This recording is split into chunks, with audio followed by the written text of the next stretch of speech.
Hello. तो आज के वीडियो में हम आगे के एमसीक्यूज को डिस्कस करेंगे। तो हम देख लेते हैं पहला हमारा एमसीक्यू क्या है। हमारा पहला क्वेश्चन है, under section 27 of the criminal procedure code the age of juvenile is. तो हमारा क्वेश्चन ये है कि सेक्शन 27 सीआरपीसी में जुवेनाइल की एज कितनी है। तो सेक्शन 27 में दिया गया है कि अगर किसी पर्सन ने कोई ऑफेंस कमिट किया हुआ है, उसमें सजा डेथ सेंटेंस या लाइफ इम्प्रिजनमेंट नहीं है, और जब उसको कोर्ट के सामने लाया जाता है या वो अपीयर होता है, उस डेट को उसकी एज 16 साल से कम है, तो उसको सीजीएम क्या है या किसी और स्पेशल कोर्ट के यहाँ उसका ट्रायल चलेगा। किसके लिए? For treatment, training and rehabilitation. ये किसमें है? Jurisdiction in the case of juveniles, section 27 CrPC में ये बताया गया है। तो यहाँ पे जो जुवेनाइल की एज कितनी बता रहे हैं?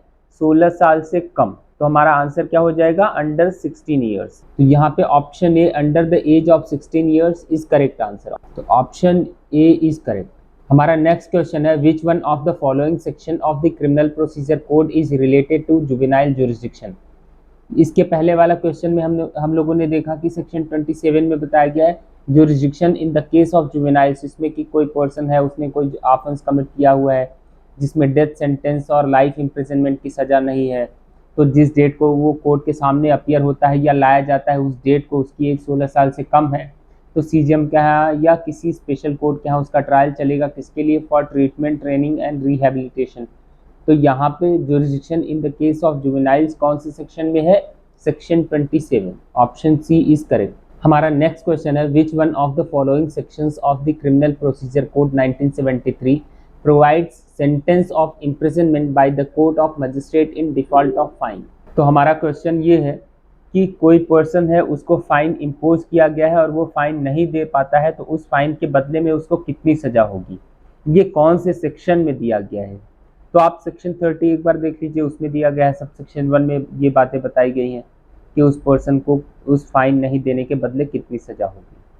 तो हमारा आंसर हो जाएगा सब सेक्शन 1 ऑफ सेक्शन 30। तो यहाँ पे ऑप्शन ए सेक्शन 30 का सब सेक्शन 1 ये करेक्ट हो जाएगा। बी सेक्शन 31 सीआरपीसी ये भी गलत है, 32 सीआरपीसी ये भी, 34 सीआरपीसी ये भी। तो ऑप्शन ए सेक्शन 30 का सब section 1 CRPC is correct answer. हमारा नेक्स्ट क्वेश्चन है, a magistrate convicts an accused of theft for 1 year imprisonment and rupees 1000 fine, maximum punishment for which accused can be sentenced to imprisonment in default of fine shall be। तो हमारा question ये है कि किसी accused को जो है सजा सुनाई जाती है, चोरी में 1 साल की सजा सुनाई जाती है और 1000 रुपये का फाइन लगाया जाता है। अगर वो 1000 रुपये का फाइन नहीं दे पाता, तो उस 1000 रुपये के फाइन के बदले उसको कितनी सजा होगी। आप सेक्शन 30 देखिए वहाँ पे, तो आपको पता चल जाएगा कि कितनी सजा उसको होगी। सबसे पहले ये क्या बोल रहे हैं सब सेक्शन 1 में, द कोर्ट ऑफ मजिस्ट्रेट में award such term of imprisonment in default of payment of fine as is authorised by law. Proviso क्या बोल रहा है? Provided that the term clause A is not in excess of the powers of magistrate under section 29। यहाँ पे बोल रहे हैं कि जो मजिस्ट्रेट को सेक्शन 29 में पावर है, उससे ज़्यादा वो फाइन के बदले सजा नहीं देंगे। मतलब अगर judicial magistrate of first class है, तो वो 3 साल से ज़्यादा की सज़ा नहीं देंगे फाइन के बदले, या judicial magistrate of second class है, तो वो 1 साल से ज़्यादा सज़ा नहीं देंगे उस फाइन के बदले में। तो यहाँ पे अगर सिर्फ फाइन लगा है तब ये वाला कंडीशन आएगा, लेकिन अगर कोई ऑफेंस कमिट किया हुआ है, उसमें फाइन भी है और सज़ा भी है, दोनों है, तो जो सजा है उसके अकॉर्डिंग फाइन नहीं देने के बदले उसको सजा दी जाएगी। तो नेक्स्ट वाला जो क्लॉज भी है वो उससे है, shall not where imprisonment has been awarded as part of substantive sentence exceed 1/4 of the term of imprisonment which the magistrate is competent to inflict as punishment for the offence otherwise than as imprisonment in default of payment of fine। तो clause भी क्या बोल रहा है कि अगर substantive sentence का part है वो फाइन, तब सब्सटेंटिव सेंटेंस के अकॉर्डिंग फाइन नहीं देने के बदले सजा दी जाएगी। और कितनी दी जाएगी? 1/4 से ज़्यादा नहीं, 1/4 से ज़्यादा नहीं। मतलब जो हमारा क्वेश्चन है, ऑफेंस कौन सा कमिट हुआ है? थेफ्ट। इसमें सजा कितनी हुई है? 1 साल की सजा किया है और ₹1000 का फाइन। लेकिन चोरी में सजा हो कितनी सकती है? 3 साल। 3 साल की सजा हो सकती है एंड फाइन। फाइन लगाया है 1000, तो 1000 नहीं देने के बदले ये जितनी हो सकती है उतनी, जितना किया है उससे मतलब नहीं, जितनी मैक्सिमम हो सकती है उसके 1/4 से ज़्यादा नहीं। तो 3 इयर्स को अगर मंथ में बदलेंगे तो 36 मंथ्स, और इसका 1/4 हो जाएगा 36/4 इज इक्वल टू 9 मंथ्स। तो इस 1000 रुपये नहीं देने के बदले 9 महीने से ज़्यादा की सज़ा नहीं होगी। तो मैक्सिमम सज़ा जो होगी 1000 रुपये नहीं देने के बदले वो 9 महीने की होगी। तो हमारा ऑप्शन 9 मंथ्स करेक्ट होगा। तो यहाँ पे ऑप्शन ए 1 ईयर नहीं, ऑप्शन बी 9 मंथ्स ये करेक्ट है, ऑप्शन सी 3 मंथ्स नहीं, ऑप्शन डी 6 मंथ्स नहीं। हमारा नेक्स्ट क्वेश्चन है which one of the following section of CRPC provides public to give information of certain offences to the police officer. ये जो है कौन से सेक्शन में दिया गया है कि public to give information of certain offences, public जो है सर्टेन ऑफेंसेस की इंफॉर्मेशन पुलिस ऑफिसर को दे, ये कौन से सेक्शन में है? ये सेक्शन 39 में।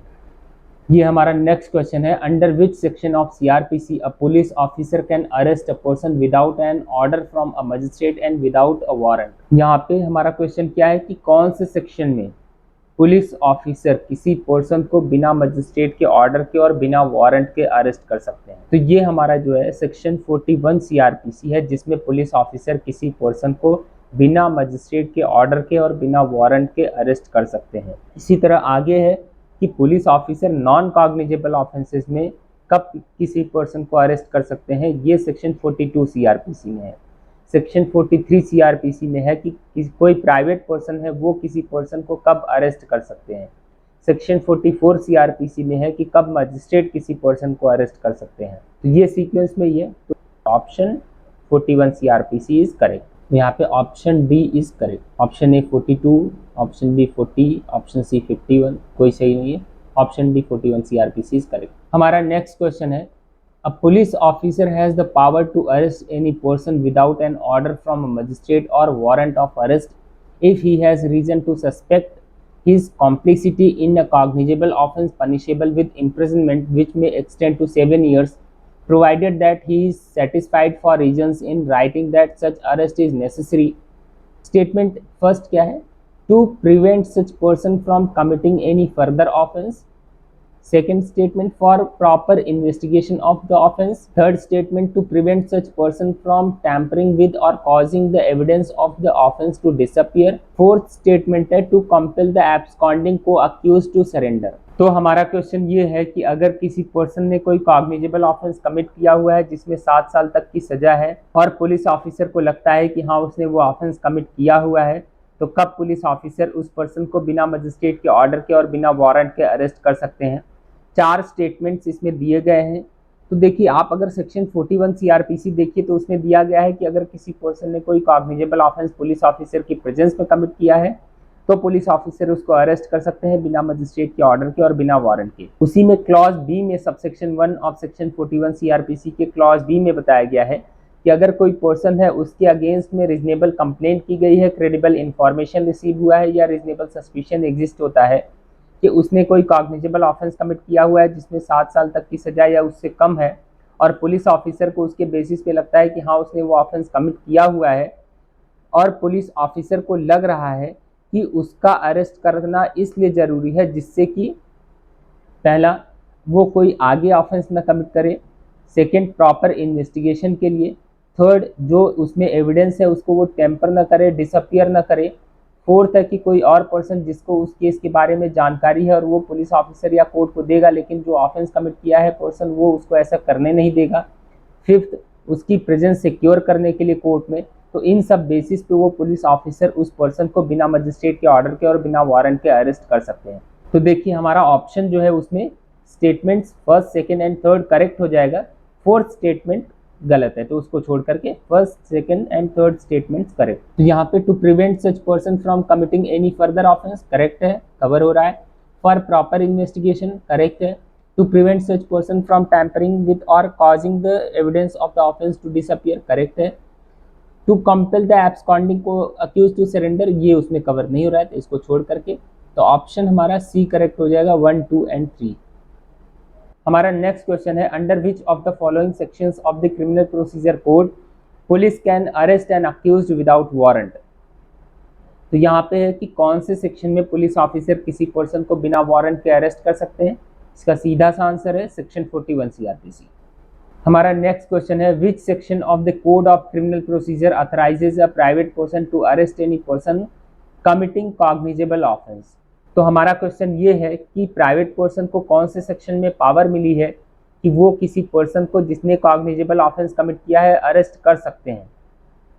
तो आप सेक्शन 43 सीआरपीसी देखिए, उसमें लिखा है कि अगर किसी पर्सन ने प्राइवेट पर्सन की प्रेजेंस में कोई कॉग्निजेबल और नॉन बेलेबल ऑफेंस कमिट किया है तो वो प्राइवेट पर्सन उस पर्सन को अरेस्ट कर लेंगे और पुलिस ऑफिसर को हैंडओवर कर देंगे या नियरेस्ट पुलिस स्टेशन ले जाकर के उसको हैंडओवर कर देंगे। तो उनको प्राइवेट पर्सन को कौन से सेक्शन में पावर मिली है, सेक्शन 43 सीआरपीसी। तो हमारा answer option C is correct, section 43 CRPC. हमारा नेक्स्ट क्वेश्चन है Which of the following statements is not correct under the code of criminal procedure? पहला है where a private person or an authorized person has a right to arrest a person and hand him over to the custody of police, such private person can also make search of such arrested person. इसके पहले वाले question में हम लोगों ने section 43 discuss किया कि उसमें कैसे प्राइवेट पर्सन अरेस्ट कर सकते हैं, तो उसमें ऐसा कुछ नहीं था। ये लास्ट वाला जो पार्ट है ये नहीं था। Such private person can also make search of such arrested person, ये नहीं कर सकते, बाकी कर सकते हैं, उसको अरेस्ट कर सकते हैं। तो इस लास्ट वाले पार्ट की वजह से ऑप्शन ए इनकरेक्ट हो जाता है। Option B inquiry and trial both are included in the judicial proceeding correct है। Complaint may be made by any person and it is not necessary that injured or affected only should complain, ये भी correct है। कोई भी complain कर सकते हैं, जरूरी नहीं कि जो इंजर्ड या अफेक्टेड है वही करे। कुछ एक्सेप्शंस हैं उनको छोड़ करके, जैसे मैट्रिमोनियल इश्यूज है या ऐसे, अदरवाइज यही रूल है कि कोई भी कर सकते हैं। Option D charges are framed only in a warrant cases, there is no need to frame charge in petty summon cases, ये भी करेक्ट है।